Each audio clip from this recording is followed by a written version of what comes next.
திரு பாலகுமாரன் அவர்களின் உடையார்.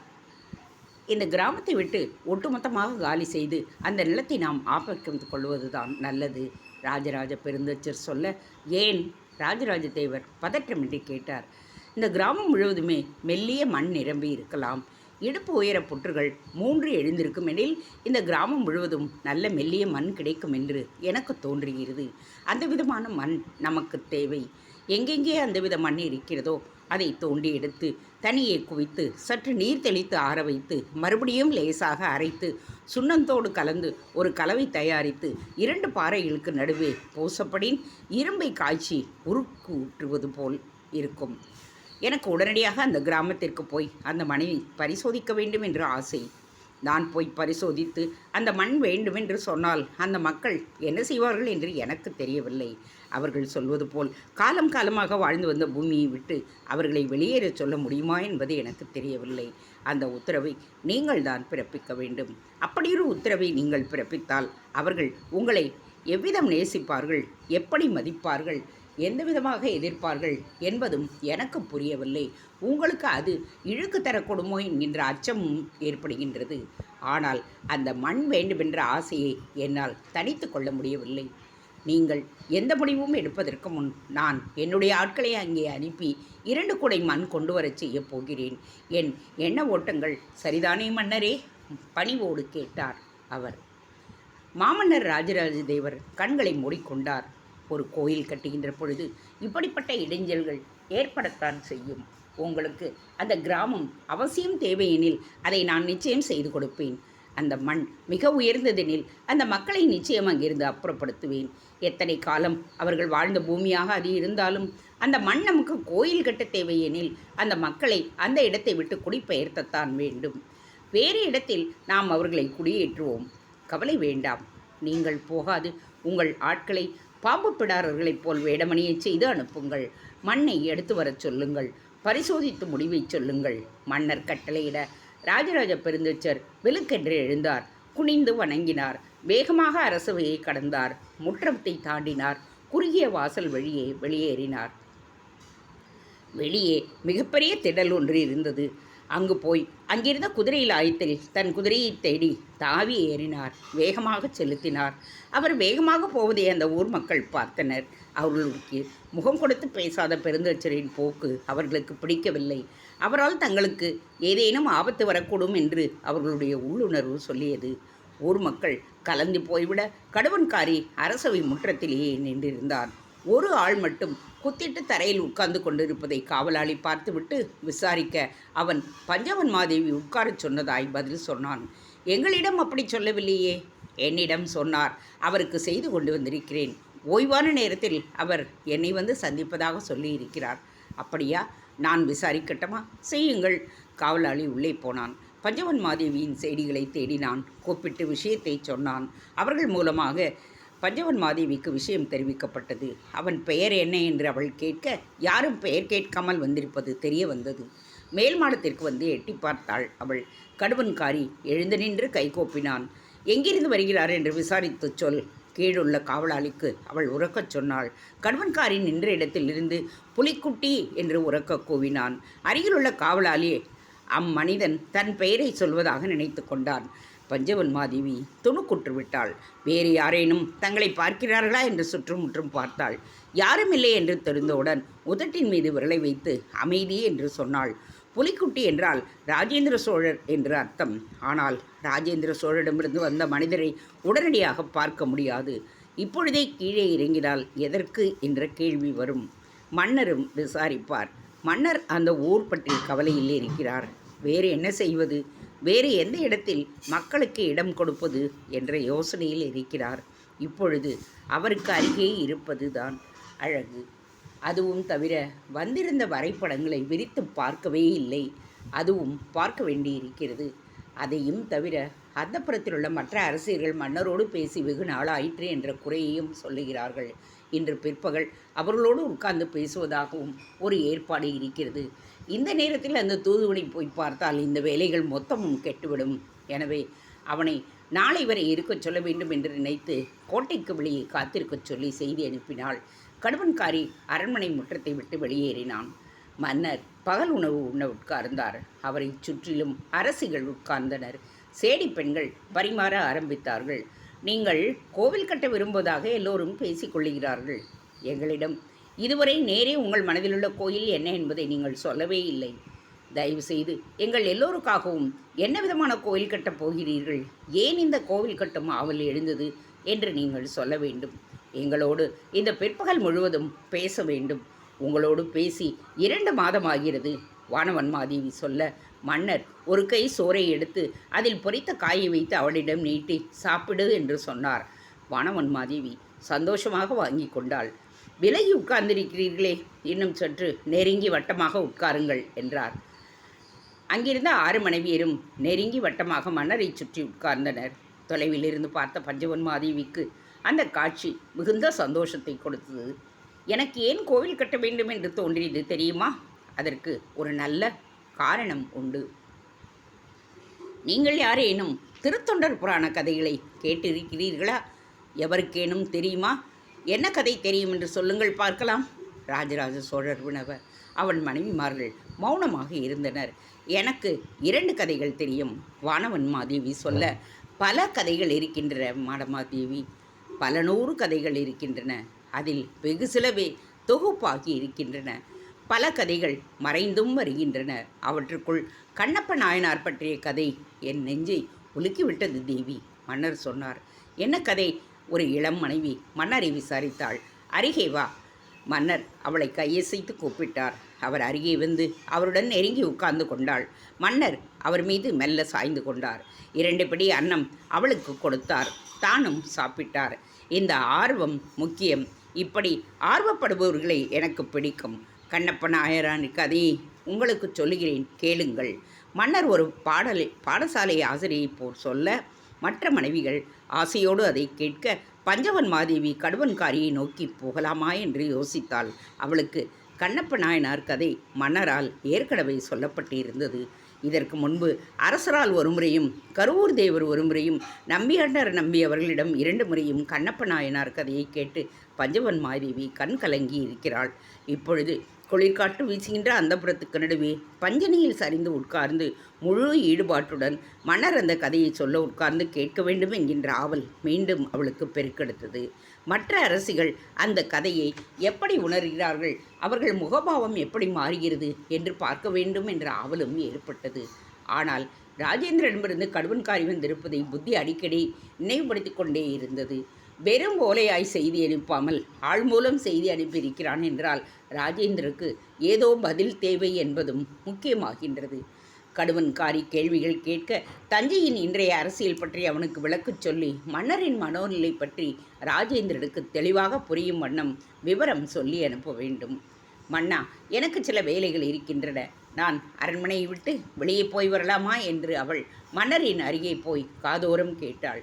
நீ கண்ணப்பனார் கதையை கேட்க விரும்பவில்லையா? மன்னர், இதைவிட முக்கியமான வேலை உனக்கு என்ன இருக்கிறது என்பது போல் கேட்க பஞ்சவன்மாதேவி தயங்கினாள். மன்னரை ஊடுருவி பார்த்தாள். மன்னர் அவர் பார்வையை சிறிது நேரம் கவனித்தார். சரி, இதை காட்டிலும் மிக முக்கியமான வேலை ஏதோ ஒன்று இருக்கிறது. என்னுடைய வேலையை தான் நீ மும்முரமாக செய்து கொண்டே இருக்கிறாய் என்று எனக்கு தெரியும். போய் வா. இதுவரை சொல்லப்படாத ஒரு கதையை கூட நான் இங்கு சொல்லலாம் என்று நினைத்திருந்தேன். கண்ணப்ப நாயனார் கதையை சொல்லும்போது திருத்தொண்டர்மா கதையிலிருந்து ஒரு புதிய கதையை சொல்கிறேன். உனக்கு ஆள் அனுப்பி அழைத்து கொள்கிறேன். நீ வந்த பிறகு சொல்லுகிறேன். போய் வா, உன் வேலையை கவனி என்று மன்னர் சொல்ல, அவள் எழுந்து மன்னரின் பாதங்களில் விழுந்து நமஸ்கரித்து கை கூப்பினாள். மனிதர்களை புரிந்து கொள்வதில் உடையார் ஸ்ரீ ராஜராஜ தேவருக்கு நிகர் வேறு எவரும் இல்லை. முடிவுகளை எடுப்பதில் அவர் காட்டும் அமைதி வேறு எவரும் காட்டுவதில்லை. அவர் பிறகு போய்கொள்ளலாம் என்று சொல்லிவிட்டால் எவரும் நகரக்கூட முடியாது. ஆனால் என் வேலையைத்தானே நீ செய்கிறாய், நீ போய் வா என்று அவர் சொன்னது மிகப்பெரிய உற்சாகத்தை தருகிறது. இப்படி உற்சாகப்படுத்தினால் இதுதான் மன்னரின் வெற்றிக்கு காரணம் என்பது அவளுக்கு புரிந்தது. இந்த கோயில் வேலையை நோக்கி எத்தனை எதிர்ப்புகள் வந்தாலும் தன்னந்தனியே மனிதர்களை உற்சாகப்படுத்தி தனித்தனியே அவர்களிடம் கோவில் வேலையை நோக்கி மன்னர் நகர வைத்து விடுகிறார். இந்த கண்ணப்ப நாயனார் கதை இங்கே என் அந்தப்புறத்தில் இப்பொழுது பேசப்படுவது கூட கோயிலை நோக்கி அரசிகளை நகர்த்துவதற்கான நோக்கமாகத்தான் இருக்கின்றது. சிவனை பற்றி புரிந்து கொள்ளுங்கள், சிவநெறியை பற்றி அறிந்து கொள்ளுங்கள் என்று வீட்டிலிருந்து தன் வேலையை துவக்குகிறார். மன்னருடைய மனைவிகள் அதை உள்வாங்கி புரிந்து கொண்டால், குடும்பத்தோடு கோவில் கட்டும் வேலையில் இறங்கினால் அவர்களை சுற்றியுள்ள உறவுகளும் இந்த வேலைக்கு உடன்படுவார்கள். அவர்கள் உடன்பட அந்த அரச குடும்பத்து அதிகாரிகளும் வேலையாட்களும் களம் இறங்குவார்கள். இவ்வாறு ஒரு மிகப்பெரிய கூட்டம் கோயில் கட்ட வந்துவிடும் என்றுதான் மன்னர் இன்றைக்கு எல்லா வேலைகளையும் ஒதுக்கி வைத்துவிட்டு மனைவியருக்கு நடுவே அமர்ந்து கண்ணப்ப நாயனார் கதையை சொல்ல ஆரம்பித்திருக்கிறார். இங்குள்ள ஒவ்வொரு அரசியரும் மிகப்பெரிய அரசியல் பின்புலம் கொண்டவர்கள், அரச குடும்பத்தைச் சேர்ந்தவர்கள். அந்த அரசிகள் சிவநெறியை ஊட்ட இவர்கள் தங்கள் ஊர்களுக்கு போய் அங்கு சிவநெறியை பேசி மன்னரின் விருப்பத்தை சொல்லி சீராகவும் கொடையாகவும் ஆட்களையும் கட்டுமான பணிக்கான உபகரணங்களையும் நடமாந்தர்களையும் அவசியப்பட்டால் பொன் பொருளையும் கொண்டு வந்து குவித்து விடுவார்கள். மிகப்பெரிய இறைப்பணி நடக்கிறது. இங்கு போவோம் என்று அந்த அரசியின் குடும்பத்தினர் தானே முன்வந்து நேரடியாக உதவி செய்ய தஞ்சைக்கு வந்து விடுவார்கள். பஞ்சவன் மாதேவி யோசித்து கொண்டே படி இறங்கினாள். வாசல் பக்கம் போகாமல் ஒரு ஆளை விட்டு கடுவன்காரியை அரண்மனைக்குள்ளேயே வரவழைத்தாள். அரண்மனையின் மத்தியில் அவன் எதிர்கொண்டு வா என்று ஒற்றை குரலில் வரவேற்றுவிட்டு பின்கட்டு பக்கம் நோக்கி நடந்தாள். கடுவன்காரியும் அவளை தொடர்ந்து அங்கு சென்றான். கட்டிடத்தின் அடுத்த பகுதிக்கு அவள் படியேற கடுவன்காரியும் பின்தொடர்ந்தான். மேல் தளத்தில் தொட்டி வைத்து மாதுளை கொடிகள் வளர்க்கப்பட்டிருந்தன. அவள் அதற்கு நடுவே போய் அமர்ந்து கொள்ள எதிரே மந்தாரை செடியின் நிழலில் கடுவன்காரி நின்று கொண்டான். என்ன விஷயம் சொல், பஞ்சவன் மாதேவி விசாரிக்க அவன் தொண்டையை சிறுமிக்கொண்டு சொல்ல ஆரம்பித்தான். சந்தித்தவுடன் அன்றைக்கு என் சாஷ்டாங்க நமஸ்காரங்களை தெரிவித்துவிடு என்று இளவரசர் ராஜேந்திரர் உங்களிடம் தெரிவிக்கச் சொன்னார். என்னை நமஸ்கரிக்கச் சொன்னார். நான் நமஸ்கரிப்பதை அவர் நமஸ்கரிப்பதாக பாவித்து அங்கீகரிக்கவும் சொன்னார். பஞ்சவன் மாதேவியை விட 10 வயது மூத்தவனான கடுவன்காரி கையை கூப்பி நெடுஞ்சான் கிடையாக பஞ்சவன் மாதேவியின் காலில் விழுந்து நமஸ்கரித்தான். அசையாது தரையில் கிடந்தார். என் சிவனை, பஞ்சவன் மாதேவி கூறினான். போதும், எழுந்திருங்கள் என்றாள். ஆனால் அவன் எழுந்திருக்கவில்லை. உங்களை ஆசீர்வாதம் செய்ய சொன்னார் என்று படுத்தபடியே உறக்கப் பேசினான். என் மனப்பூர்வமான ஆசீர்வாதங்கள். எழுந்திருங்கள் கடுவன்காரி, கட்டளையாக பஞ்சவன் மாதேவி சொன்னாள். அவன் எழுந்து நின்றான். நான் இளவரசரை சந்தித்து 10 தினங்கள் ஆகிவிட்டன. ஆயினும் அதற்கு பின் உண்டான ஒவ்வொரு நாள் தகவலையும் எனக்கு இளவரசர் ஆள் அனுப்பி சொல்லிக் கொண்டிருக்கிறார். முக்கியமாக 3 தகவல்களை உங்களிடம் சொல்லச் சொன்னார். மன்னருடைய சமீப உடல்நிலையும் அவர் வாயிலெடுத்து அவஸ்தைப்பட்டதையும் அவருடைய சமையல் கட்டுக்கு காவல்கள் அதிகப்பட்டப்பட்டதையும் நான் ஆட்கள் மூலம் செய்தியாக அனுப்பிவிட்டேன். காஞ்சியிலிருந்து வரைபடங்கள் ஒரு பிரதியாக ராஜேந்திரருக்கும் போயிருக்கிறது. அவர் அதை பார்த்துவிட்டு பிரமித்து போயிருக்கிறார். பகல் முழுவதும் எதுவும் பேசாமல் தனியே உலவிக் கொண்டிருந்தார். மாலை நேரம் எங்களைப் போன்ற ஒற்றர்கள் தளபதிகள் 4 பேரை அழைத்து மிகுந்த கவலையோடு பேசினார். மன்னரின் மனோநிலையை என்னால் புரிந்து கொள்ள முடியவில்லை. இவ்வளவு பெரிய கோவில் எதற்கு என்று தெரியவில்லை. வரைபடத்தில் கோவிலுடைய விமானம் வரைந்து உயரம் காண்பதற்காக மனித உருவமும் வரையப்பட்டிருந்தது. அநேகமாக மனித உருவம் ஒரு புள்ளியாகத்தான் இருந்தது. முதல் தலைமை 3 ஆள் உயரத்துக்கு இருக்கின்றது என்றபோது என்னால் அதை கற்பனை கூட செய்து பார்க்க முடியவில்லை என்று ஆதங்கத்தோடு தெரிவித்தார். 7 நாட்கள் தீவிரமாக யோசித்து பலரோடு கலந்து பேசி கோவில் கட்டுவதற்கு பளு தூக்கும் ஆட்களை விரைவில் அனுப்ப முடிவு செய்திருக்கிறார். மிகப்பெரிய சொற்பொழிவு ஒன்றை நிகழ்த்தி எவருக்கு கோவில் கட்டுவதில் ஆர்வம் இருக்கிறதோ அவர்கள் தஞ்சைக்கு போகலாம் என்று பிடித்து வைத்திருந்த அந்நிய தேசத்து வீரர்களிடம் பேசினார். மற்றவர்களை விடுதலை செய்து விடுவதாகவும் சொன்னார். ஆனால் அந்த விடுதலை உங்களுக்கு மரியாதை அல்ல என்பதையும் கூறினார். மற்றபடி கோவில் கட்ட உழைப்பு தருவதாக சொன்ன போர் வீரர்களை சோழ தேசம் மிகுந்த மரியாதையாக நடத்தும் என்று வாக்குறுதியும் கொடுத்தார். அவர்களிடம் பேசிவிட்டு எங்களிடம் வந்து ஒரு இளவரசர் என்கின்ற முறையில் இவர்களை இழித்து பேச மாட்டேன், பழித்து பேச மாட்டேன் என்று நான் உத்தரவாதம் கொடுத்து விட்டேன். ஆனால் சோழ தேசம் இந்த உத்தரவாதத்தை கொடுக்குமா? சோழ மக்கள் அப்படி நடந்து கொள்வார்களா என்பது எனக்கு சந்தேகமாக இருக்கிறது. எகத்தளத்திற்கு பெயர் போன சோழ தேசத்து மக்கள் இவர்களை பார்த்தவுடனே இழிவாகத்தான் நடத்த துவங்குவர். இவர்களை இழிவாக நடத்த துவங்கினால் இந்த வீரர்கள் மனம் கொதித்து போய் கலவரத்தில் ஈடுபட வாய்ப்பிருக்கிறது. ஆனால் இவர்களை விட வலுவான வீரர்களும் நம்மிடம் உண்டு. கலவரத்தை ஆரம்பத்திலேயே அடக்கிவிடலாம் என்றாலும் மனம் கொதித்து போய் இந்த வீரர்கள் கலவரத்தில் ஈடுபடுவதை இந்த தஞ்சை தரணி தாங்குமா என்பது சந்தேகம். மன்னருக்கு இதனால் ஆபத்து ஏற்படுமோ என்று நான் அஞ்சுகிறேன் என்று சொன்னார். தன் கவலையை உங்களிடமும் சொல்லச் சொன்னார். கடுவன்காரிக்கு பேச்சுக்கு நடுவே ஆசுவாசப்படுத்தி கொண்டார். எத்தனை வீரர்கள் வருவார்கள்? பஞ்சவன் மாதேவி கேட்டாள்.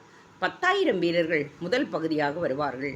அவர்களை தஞ்சை தரணி எப்படி நடத்துகிறது என்று பார்த்துவிட்டு அடுத்தபடி ஆள் அனுப்பலாம் என்பது இளவரசர் ராஜேந்திரனின் திட்டம். இந்த 10,000 வீரர்களை நடத்தி கொண்டு சோழ தேசத்து 500 குதிரைப்படை வீரர்களும் வருவர். அரசர் சொன்னால் போதாது. பஞ்சவன் மாதேவி அவர்கள் கைப்பட ஓலை எழுதி அனுப்பினால்தான் அந்த 10,000 வீரர்களையும் திருவொற்றியூரிலிருந்து நகரத் துவங்குவார்கள் என்று ராஜேந்திரர் கட்டளையிட்டிருக்கிறார். உங்களுடைய உத்தரவை எழுத்துப்படியை அவர் ஆவலோடு எதிர்பார்க்கிறார். பிரச்சனையை புரிந்து கொண்டு நீங்கள் பதில் சொல்வீர்கள் என்று நினைக்கிறார். பிரச்சனை என்ன இருக்கிறது? அடிமையாக்கப்பட்ட வீரர்கள் தஞ்சை தரணிக்குள் நுழையப் போகின்றனர். கோவில் கட்ட பாறை தூர்க்கும் கோவில் வேலைகளை அவர்கள் செய்யப் போகிறார்கள். அவர்களுக்கு தங்கும் இடம், உண்ணும் உணவு, இன்னும் பல வசதிகள் செய்து தரப்பட வேண்டும். அப்படி வெறுமே வசதிகள் மட்டும் செய்வதோடு நில்லாமல் அவர்களுக்கு மரியாதையும் தரப்பட வேண்டும் என்று ராஜேந்திரர் விரும்புகிறார். இல்லையெனில் கலவரம் நடக்கும் என்று நினைக்கிறார். அவ்வளவுதானே? இதற்கு நான் உத்தரவாதம் தருகிறேன். கலவரம் நிகழாது. நிகழ்ந்தால் அடக்கப்படும். மற்றவை ராஜேந்திரர் வேறு என்ன சொன்னார்? பஞ்சவன் மாதேவி அவனை கூர்மையாக பார்த்து கொண்டு கேட்டாள். கோவில் கட்ட ஆரம்பிப்பதற்கு முன் தஞ்சையையும் தஞ்சையை சுற்றியுள்ள ஊர்களையும் நம்முடைய வேவுப்படையை வைத்து ஊரில் யார் யார் இருக்கிறார்கள், அவர்களுக்கும் அந்த ஊருக்கும் என்ன சம்பந்தம், யாரேனும் தவறான ஆட்கள் ஊருக்கு நடுவே இருப்பதற்கு வாய்ப்பு இருக்கிறதா, சதிகார கும்பல்கள் சிதறி இருக்கின்றார்களா என்று ஒருமுறை சோதித்து பார்த்து கொள்ளச் சொன்னார். கொல்லிமலையிலிருந்து ஒரு கூட்டம் சோழ தேசத்திற்குள் ஊடுருவி இருப்பதாக அவருக்கு செய்தி வந்தது என்பதையும் தங்களிடம் தெரிவிக்கச் சொன்னார். சரி, இது நல்ல யோசனை, செய்து விடலாம். பிறகு ராஜராஜி உங்கள் துணையாக அனுப்பியிருக்கிறார். ராஜராஜி பல்வேறு விதங்களில் பயிற்சிகள் பெற்று தயாரானவள். அவளுக்கு தற்காப்பு பயிற்சியும் தரப்பட்டிருக்கின்றன. ஏன், ராஜராஜி தேவரடியார் அல்ல. அவள் மாமன்னரைப் போல உடையார் வம்சத்து பெண். சோழ தேசத்துக்காக குல இலச்சினை இட்டுக்கொண்டு தன்னை தேவரடியாராக மாற்றிக்கொண்டவள். அப்படி மாற்றிக்கொள்ளும்படி ராஜேந்திரர் வேண்டிக் கொள்ளத்தான் இது நடந்தது. குறிப்பாக உங்கள் பாதுகாப்புக்கு வேண்டுமென்றும் இப்படிப்பட்ட திறனுள்ள ஒருவர் மன்னருக்கு அருகே இருப்பது நல்லதென்றும் ராஜேந்திரர் கருதுகிறார். எனவே ராஜராஜியை அங்கீகரித்து முழு நம்பிக்கையோடு அவளிடம் பழகலாம் என்று உங்களிடம் சொல்லச் சொன்னார். பஞ்சவன் மாதேவி மெல்லச் சிரித்தாள். அதை தவிர ராஜராஜி இங்கு என்ன நடக்கிறது என்று ரகசியமாய் இளவரசருக்கு ஓலையும் அனுப்புவாள் அல்லவா என்று சிரித்தபடியே கேட்டாள். அப்படியும் ஒரு உத்தரவு ராஜராஜிக்கு இருக்கலாம். அது எனக்கு தெரியாது. ஆனால் அப்படி ஒரு கட்டளை ராஜராஜிக்கு கொடுக்கப்பட்டிருந்தால் அது உங்கள் நலனுக்காக, மன்னரின் நலனுக்காக, சோழ தேசத்தின் நலனுக்காகத்தான் இருக்குமே ஒழிய ஒருபொழுதும் உங்களுக்கு எதிரானதாக இருக்குது. ராஜேந்திரனின் அன்புக்கு நன்றி. என் மனப்பூர்வமான ஆசீர்வாதம். இங்கு நடப்பவைகளை எந்த ஒற்றர் மூலமும் ராஜேந்திரன் அறிய வேண்டிய அவசியமில்லை. இங்கு என்ன நடக்கிறது என்று நானே உனக்கு சொல்லிவிடுகிறேன்.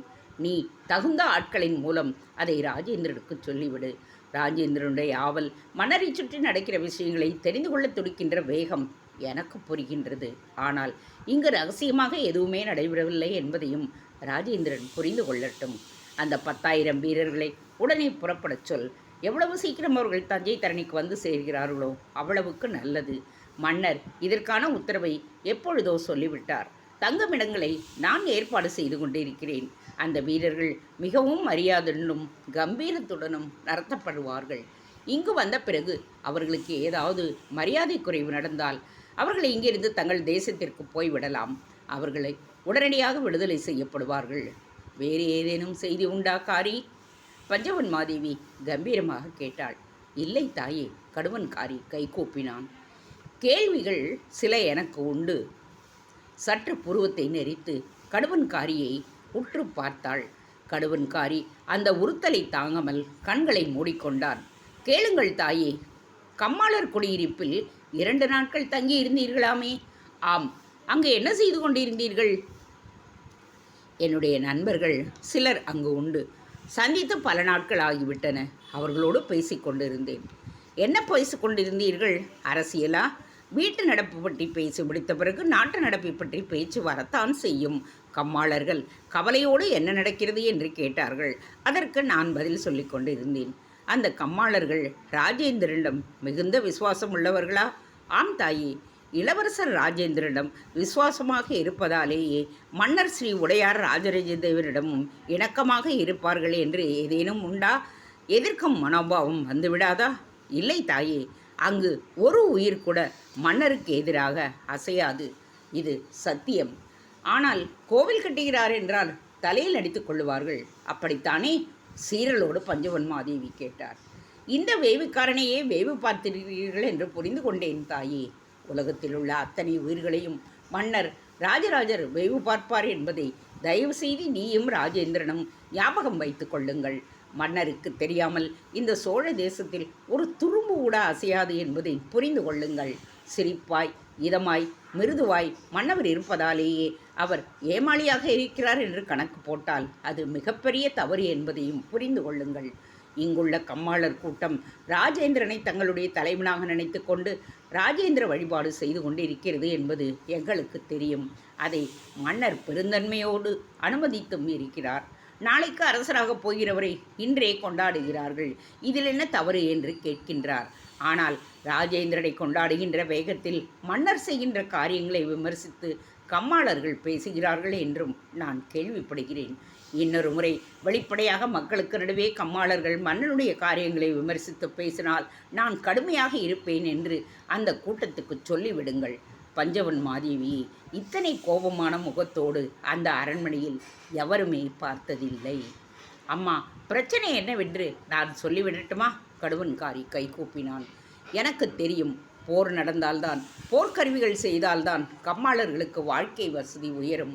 போர் நடக்காத சமாதான காலங்களில் அவர்களுக்கு வேலை இருக்காது. வேலை இல்லையெனில் வருமானம் இருக்காது. வருமானம் இல்லையெனில் வாழ்க்கை சந்தோஷமாக இருக்காது என்று அவர்கள் நினைத்து கொண்டிருக்கிறார்கள். கோவில் கட்டுவதற்கு கருவிகள் வேண்டும் என்று அவர்களுக்கு ஏன் புரியவில்லை? இதை வெறும் கடப்பாறையாலும் மண்வெட்டியாலும் ஒளியாலும் சுத்தியலாலும் மட்டுமே செய்ய போவதில்லை.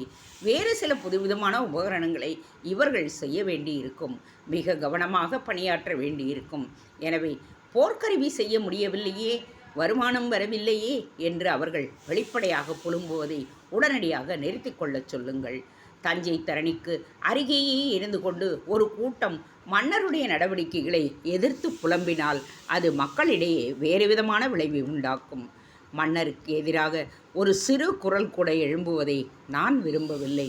இப்படி ஒரு குரலாக எழும்புகின்ற விஷயங்கள் நாளடைவில் பெருத்து போய் மிகப்பெரிய எதிர்ப்பாக மாறும் என்பதை நான் அறிவேன்.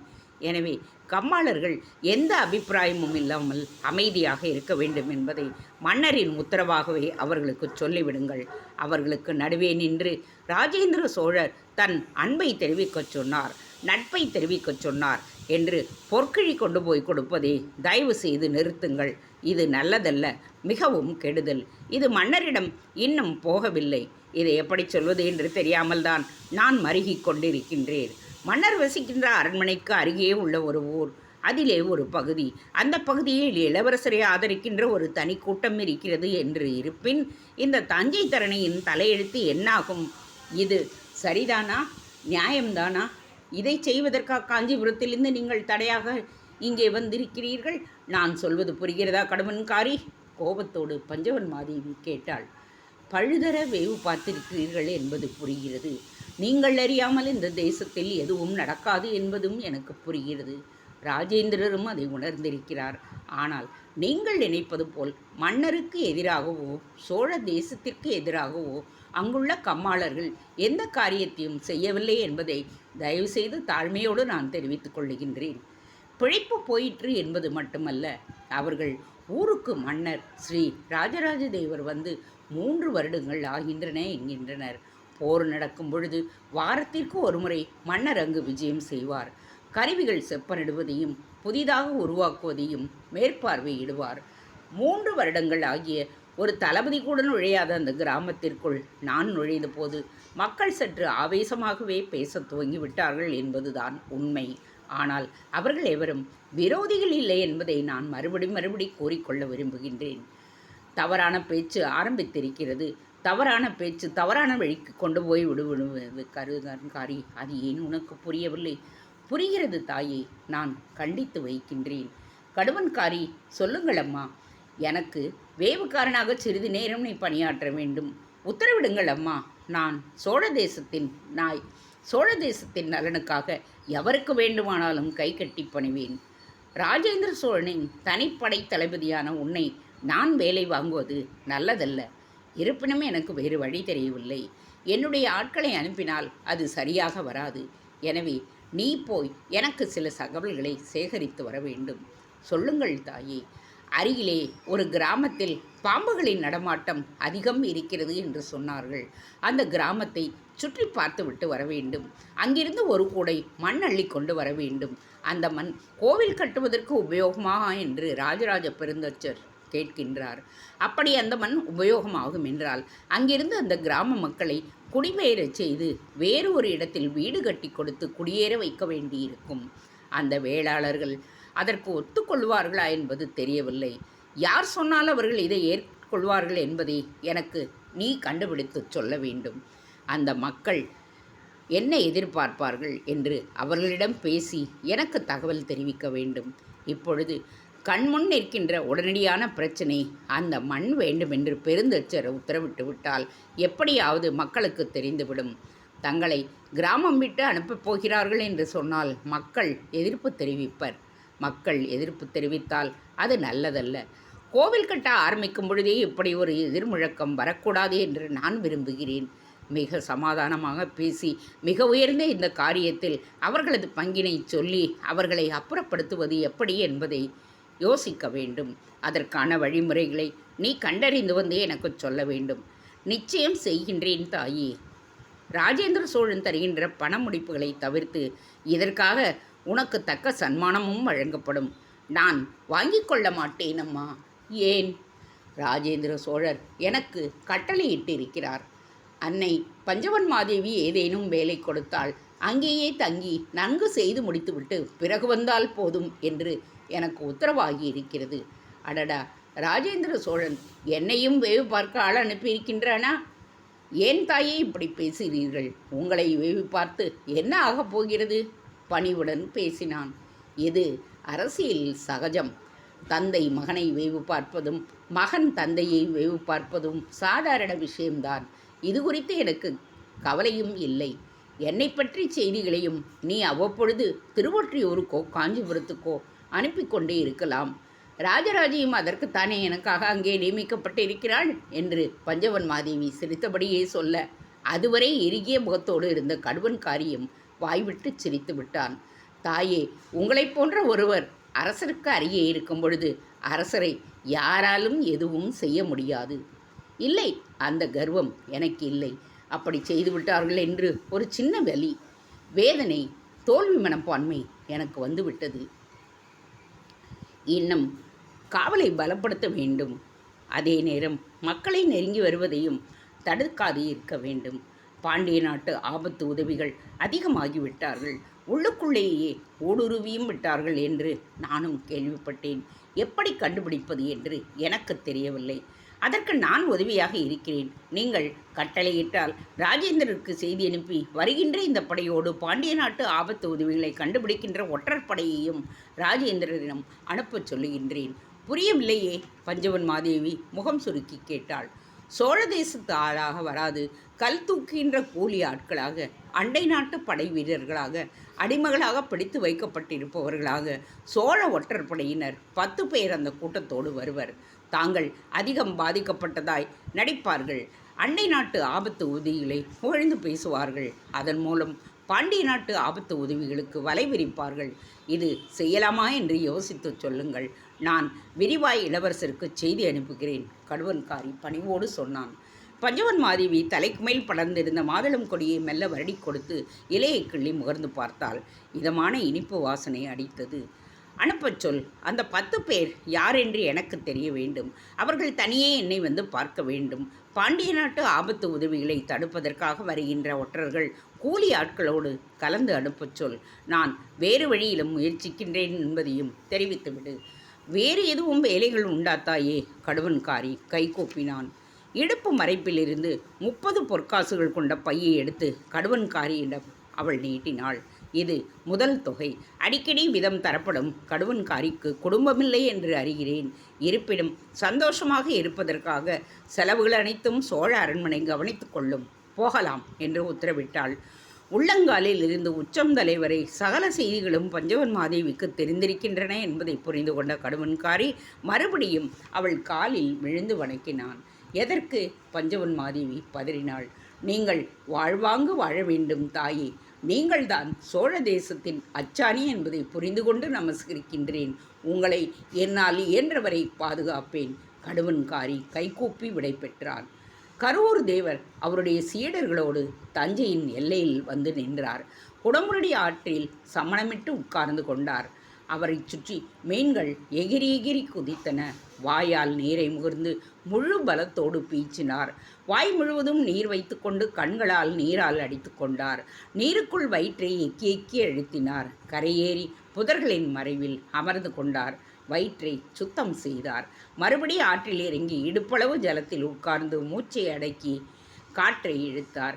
வேகமாக ஓடுகின்ற ஆற்று நீர் குடலுக்குள் போயிற்று. குடல் முழுவதும் நீர் நிரம்பிய பின் வேறொரு புதர் மறைவிற்கு சென்று மூச்சை திசை மாற்றி வயிறையக்கி நீரை வெளியே பீச்சினார். குடலும் ஆசனவாயும் துணி போட்டு துடைத்தது போல் சுத்தமாயின. ஆற்றின் நடுமையத்திற்கு போய் முக்கி குளித்தார். கரையேறி உடம்பை துவட்டி கொண்டார். அவருடைய சீடர்கள் கொய்யாப்பழங்களையும் வாழைப்பழங்களையும் அவருக்கு சிறு சிறு துண்டுகளாக நறுக்கி வைத்து உண்ணக் கொடுத்தனர். நீங்களும் ஏதாவது பழங்களை எடுத்துக்கொள்ளுங்கள். துக்கச் செய்தி வரப்போகின்றது. தகனம் நடக்க 2 நாட்களாகும். எதுவும் சாப்பிட முடியாது. சொல்லிவிட்டு கருவூர் தேவர் மேற்கு பார்த்து ஜபம் செய்ய உட்கார்ந்தார். அவருடைய சீடர்கள் அவரைப் போலவே குடலை சுத்தம் செய்து கொண்டனர். பழங்களை எடுத்துக்கொண்டனர். கருவூர் தேவர் தஞ்சையை நோக்கி போகின்ற பொழுது ஐயாறு தஞ்சை ராஜபாட்டையில் ஒரு பெரிய குதிரைப்படை அவரை தாண்டி போயிற்று. செம்பியன் மாதேவி இறந்து விட்டார்கள் தெரியுமா? கருவூர் தேவர் சீடர்களிடம் பேச அவர்கள் மௌனமாக கேட்டுக்கொண்டனர்.